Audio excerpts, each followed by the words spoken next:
What is good? Fuck, good. Everyone. Shoobs here. This is so scuffed.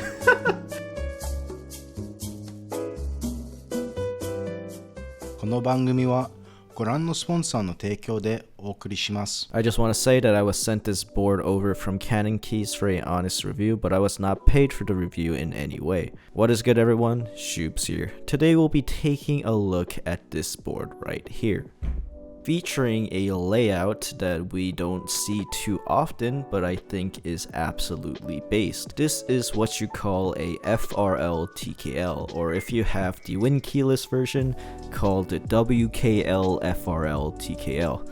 Goddamn, we naming some monitors out here or something. But anyways, this is simply a TKL with the top row cut clean off, and the Iki68 Aurora has a similar design to it as well with the layout. Anyways, for the board itself, this is the Crin designed by a fellow degenerate known as Bachoo, and if you don't believe me, just go to his server and check the GMK Ishtar channel. Yes, it's all feet, only feet, spanning almost the ear now. God have mercy. But he made this board right here, and let me just say that it is pretty dang sleek. So this is the prototype version of the Crin. The new version will have a slightly smaller flower logo, as well as an option to just not have an engraving on it, which is pretty cool. This is also a top mount board, very nice, can't go wrong with top mount. And yeah, so a little bit more detail on the group by itself. The board is actually running tomorrow, December 18th, 2021, since the video is going out today at December 17. And I'm sorry if it's already sold out when you watch this, but please keep watching it. It's fun, I promise.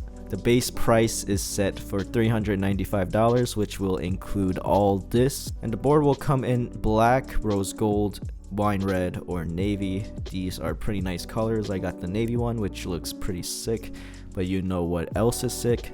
This red cable I got from CableMod. This video was sponsored by CableMod. You guys probably know CableMod makes some very nice PC cables, but they are now making custom keyboard cables as well. They sent this red cable over for this build, which will pair really well with GMK Alter and the Crin with the navy, and is something that is in stock and available, and honestly is super nice and high quality and comparable to the custom bespoke cables you can get. They also have a configurator where you can go in and choose a layout you want and different types of colors and the positions of coils and all that. The color options and the amount of customizability is very cool and honestly very straightforward. This particular cable that I got is in stock, and they have a huge selection of others as well.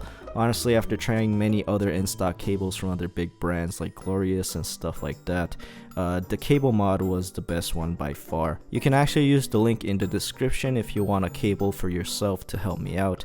Anyways, thanks to CableMod for sponsoring this video so I can buy more rectangles.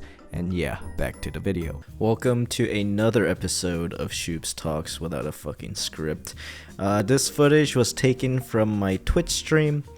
I don't stream very often.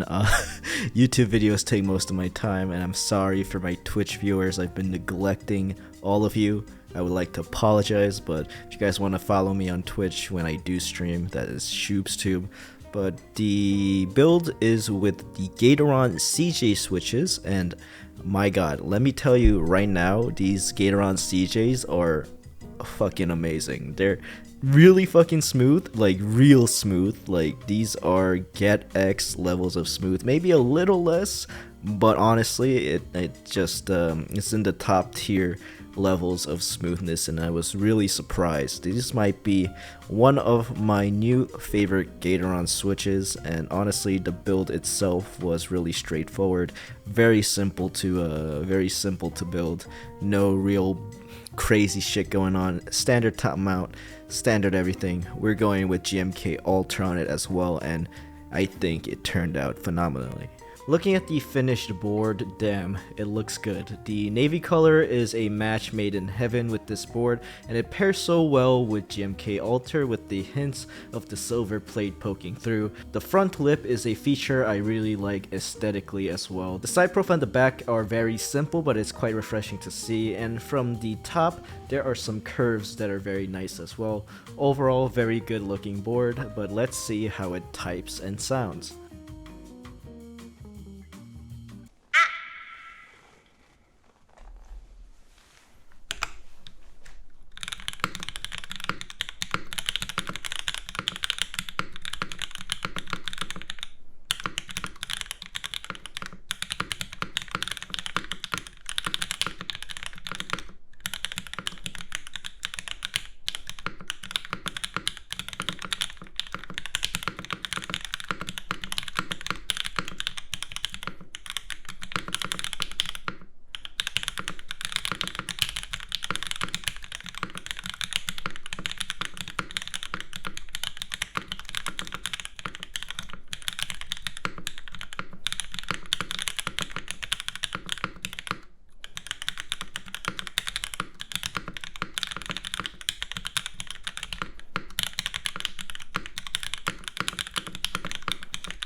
So, what are my thoughts on the board? I just want to note that since this is on the higher end spectrum of keyboards, I'll be taking a look at it in comparison to other higher end top mount boards that I've tried. It's pretty damn good. I would say that it's up there with the super nice top mount boards I have tried in my life. In terms of the typing experience, there is actually pretty minimal overall flex with the alu plate, even with the 5052 alu, which is softer, but the bottoming out is actually a lot softer than I thought.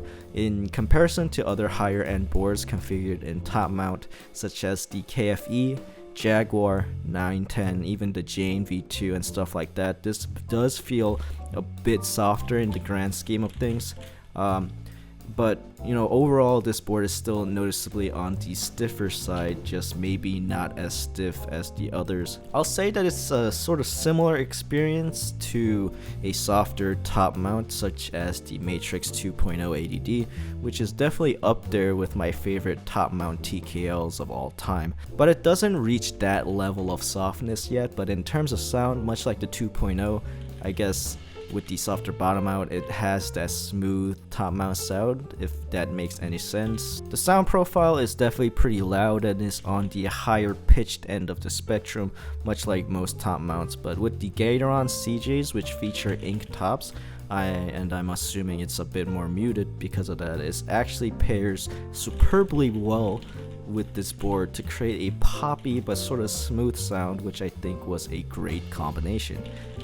The alphas just sound really amazing. And talking about the Gateron CJs a bit more, man, these switches are fucking great. They're damn smooth, have a bit of a louder and more pronounced sound than inks, and it's honestly maybe one of my new favorite Gateron switches, or just linear switches in general. I will definitely be doing a review on these separately because after trying these out in this build, I think they really deserve their own review. I don't have any real cons about the board. I think it's a very nice and simple high-end top mount board, but the one thing that I would have liked to see is a weight, and at least the internal weight. I think when you reach the price point of $400+, a brass weight, at least internally, would have been nice, even if it added a bit more to the overall price. But honestly, that could be just me. This is just my personal opinion, and some people might actually not like the acoustic properties of brass or weight as much, but I think it would have made the board heavier and just feel a bit more premium, and I really like the sound of brass inside the keyboard. Overall though, I really like the board. The build turned out fantastic, and the navy color is straight bussin' with GMK Ultra on it. It looks absolutely beautiful. I'll be detailing this for a while. The layout is just very based in my opinion, and it looks very nice sitting on my desk like this. If you're looking to try a new layout or a FRLTKL or just a very nice top mount board in general, the Crin is definitely something that is in the running, and overall I really liked it. And for $400, I think this board is still comparable to the super nice high-end top mounts that are like 600 plus. Also, these CJs are goddamn so good. Oh my god. Anyways guys, thank you guys so much for 71k subscribers. Goddamn, we just hit 70 like a few days ago. That's crazy.